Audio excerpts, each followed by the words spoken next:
नमस्ते, मेरा नाम प्रतीक्षा है और आप देख रहे हैं मेरा वीडियो ब्लॉग म्याऊं।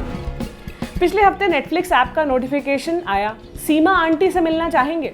भाई हमने खोला, पाया कि एक शो है इंडियन मैच मेकिंग।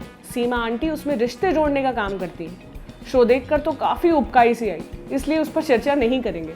चर्चा करेंगे मैच मेकिंग पर, उस पूरे प्रोसेस पर जो दावा करता है आपके लिए आपका जीवन साथी खोज कर देगा। अरेंज मैरिज एक ऐसी चिड़िया का नाम है जो पश्चिम में नहीं या कम पाई जाती है। ईस्ट का अलग वैल्यू सिस्टम है और शादी के मायने भी यहाँ अलग हैं। शादी के बारे में एक विचारधारा ये है कि प्रेम और साथ रहने की इच्छा, कंपैटिबिलिटी, गहरी दोस्ती का ये अगला कदम है। मगर ट्रेडिशनली शादी का अर्थ है एक कॉन्ट्रैक्ट जिसका लक्ष्य है परिवार बनाना, अपनी जाति को आगे बढ़ाना यानी बच्चे पैदा करना, अपने सोशल और फाइनेंशियल स्थितियां सुधारना। और इसमें प्रेम का कोई काम नहीं है। हम फिल्मों में प्रेम होता देख रहे हैं और पसंद कर रहे हैं। आज से नहीं, फिल्मों की शुरुआत से। जिन गीतों के हम दीवाने हैं उसमें नायक नायिका के साथ पब्लिक में नाच रहा होता है, लेकिन असलियत में अगर पति पत्नी एक दूसरे का हाथ पकड़ कर भी चलें तो उन्हें लोग घूरेंगे। प्रेम दिखाना या अपने प्रेम को विवाह में बदलता देखने का हमारे देश में जो दर है वो प्रेम की कल्पना से कहीं कम है। इस तरह प्रेम और शादी हो जाते हैं हमारे समाज में दो अलग मसले।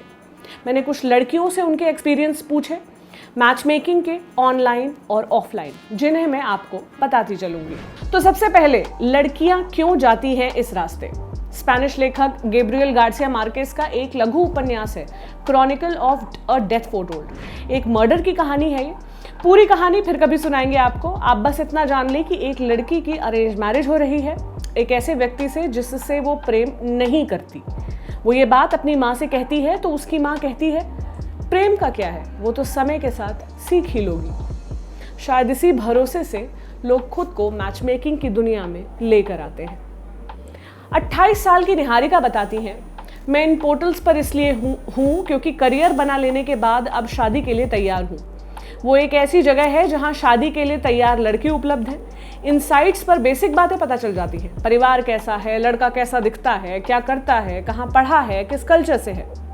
शुरू में ही ये चीज़ें पता चल जाएं तो फ़ोन उठाकर बात करना आसान हो जाता है। 27 साल की गोरबेहर बताती हैं, मेरी फैमिली में जल्दी शादी का चलन है। लड़कों तक की शादी 26 की उम्र तक हो जाती है। ऐसे में 27 की उम्र में लड़की का सिंगल होना नॉर्मल नहीं है। 3 साल पहले से ही अखबारों का शादी वाला पन्ना मेरे लिए देखा जाने लगा था। 31 साल की सोनिया, जो शादी कर चुकी हैं और दुर्भाग्यवश डिवोर्स केस के बीच में है, वो बताती हैं, मैं एक रिलेशनशिप में थी। 1 साल तक उसमें इन्वेस्ट किया, मगर मेरे घर वाले कम्युनिटी में लड़का खोज रहे थे और वो लड़का कम्युनिटी से नहीं था, तो वो रिश्ता कभी शादी में नहीं बदल पाया। फिर ऑप्शन ही क्या बचा, लड़के खोजने शुरू किए गए और पहला ही रिश्ता फाइनल हो गया था। 28 साल की दीपशिखा कहती हैं, इसलिए इस रास्ते आना पड़ा क्योंकि घर से बहुत प्रेशर आ रहा था। काफ़ी बहसों के बाद अंततः मैं मान गई। अब उम्र भी ऐसी आ गई है कि स्टेबल तो होना ही था। अक्सर ऐसा माना जाता है कि इंडिपेंडेंट लड़कियां लव मैरिज करेंगी, अरेंज के फेर में नहीं पड़ेंगी, लेकिन ऐसा नहीं है। कई लड़कियां हैं जो इसको लेकर ओपन है। पहले जो हमने बात की उससे एक बात और निकलती है, क्या शादी के बाद प्यार हो जाएगा। ट्रेडिशनली प्रेम को शादी के लिए एक कमज़ोर वजह माना जाता है, क्योंकि अक्सर कहा जाता है कि सिर्फ प्रेम पर्याप्त नहीं होता। 2 लोग एक दूसरे से आकर्षित हुए हैं, इसका ये मतलब नहीं कि उनमें निभ पाएगी। ट्रेडिशनली माना जाता है कि कुंडलियों का मिलान कर विवाह हो जाए, बच्चे हो जाएं, बहू घर संभाल ले और इस प्रोसेस में प्रेम तो हो ही जाएगा।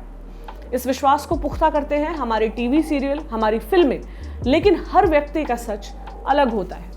निहारिका कहती है, मैं पहले लॉन्ग टर्म रिलेशनशिप में रह चुकी हूँ, उसमें सब कुछ ठीक भी रहा है, लेकिन मैं उसे शादी में तब्दील होता नहीं देखती हूँ। मुझे लगता है एक उम्र के बाद ये ज़्यादा महत्वपूर्ण है कि 2 लोग एक दूसरे से अडेप्ट कैसे करते हैं, लाइफस्टाइल किससे मैच होती है। काफ़ी प्रैक्टिकल हूँ मैं, मेरे लिए प्रेम बहुत ज़रूरी नहीं है। मेरे शेड्यूल में प्रेम के लिए टाइम भी नहीं है। मुझे मैच्योरिटी चाहिए, वो सॉर्टेड हो, करियर में सेटल्ड हो।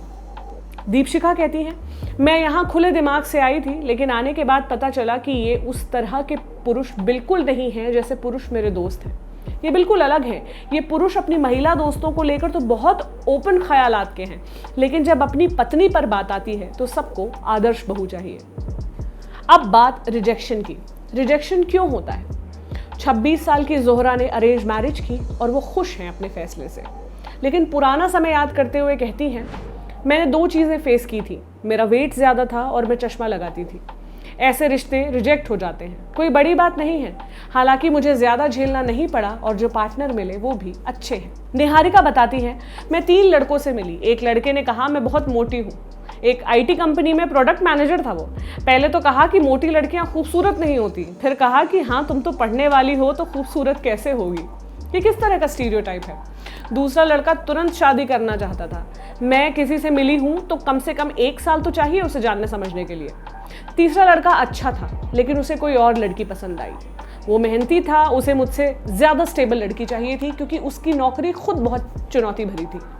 मैं खुश हूँ कि मैं उससे मिली, वो अब इस समय मेरा एक अच्छा दोस्त है। गुरमेहर क्या बताती हैं?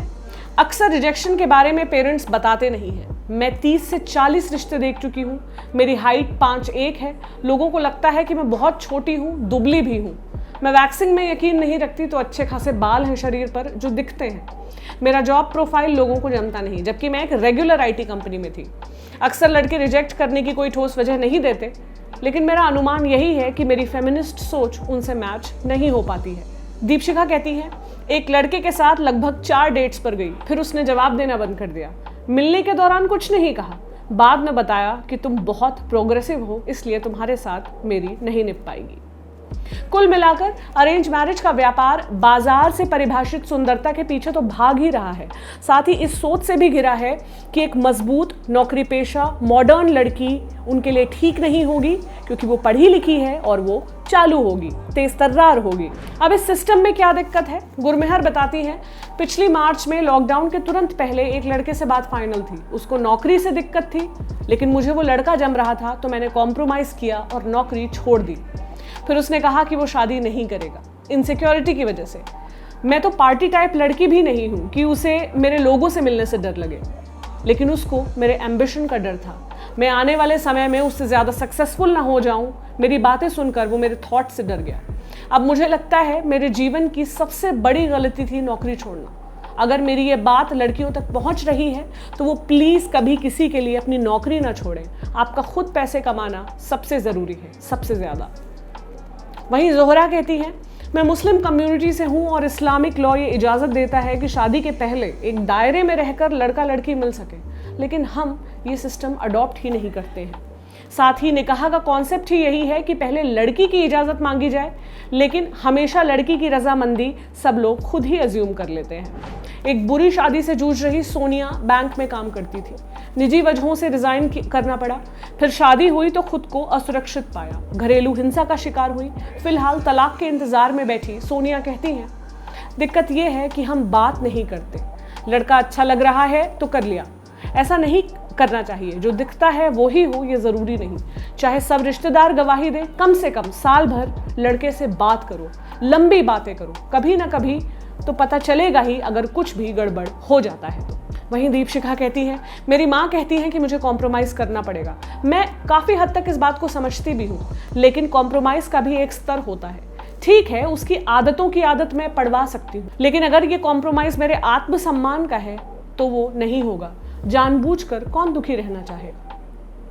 वहीं गुरमेहर, जिनका रोका या सगाई हो गई थी, उनके मंगेतर उनसे ऐसी बातें करने लगे जिसे लेकर वो उस वक्त सहज नहीं थी। बातें कैसी कि तुम मुझे किस करो, शादी के बाद तुम्हें रात भर सोने नहीं दूंगा, सुबह बिस्तर नहीं छोड़ने दूंगा। कुछ वक्त बाद इसी लड़के ने कहा कि मैं घर वालों के दबाव में सब कुछ कर रहा था, और फिर सगाई टूट गई। शादियां बेहद खूबसूरत हो सकती हैं, बेहद टॉक्सिक भी हो सकती है। इस वीडियो का मकसद आपको मैच मेकिंग से डराना, ऑनलाइन साइट्स पर सवाल खड़े करना या अरेंज मैरिज पर जजमेंट देना नहीं है। नहीं ये कहना है कि इन साइट्स पर केवल बुरे लड़के भरे पड़े हैं, बल्कि सिर्फ इतना जाहिर करना है कि शादी की ओर बढ़ रही एक लड़की का स्ट्रगल कहाँ से शुरू होता है। शादी के बाद का एडजस्टमेंट तो और बात की बात है। अगले हफ्ते मिलेंगे किसी नए मसले को लेकर। अपने रिएक्शन कमेंट बॉक्स में दें। फीडबैक मुझे मेल करें thelalantoppp@gmail.com पर। शुक्रिया।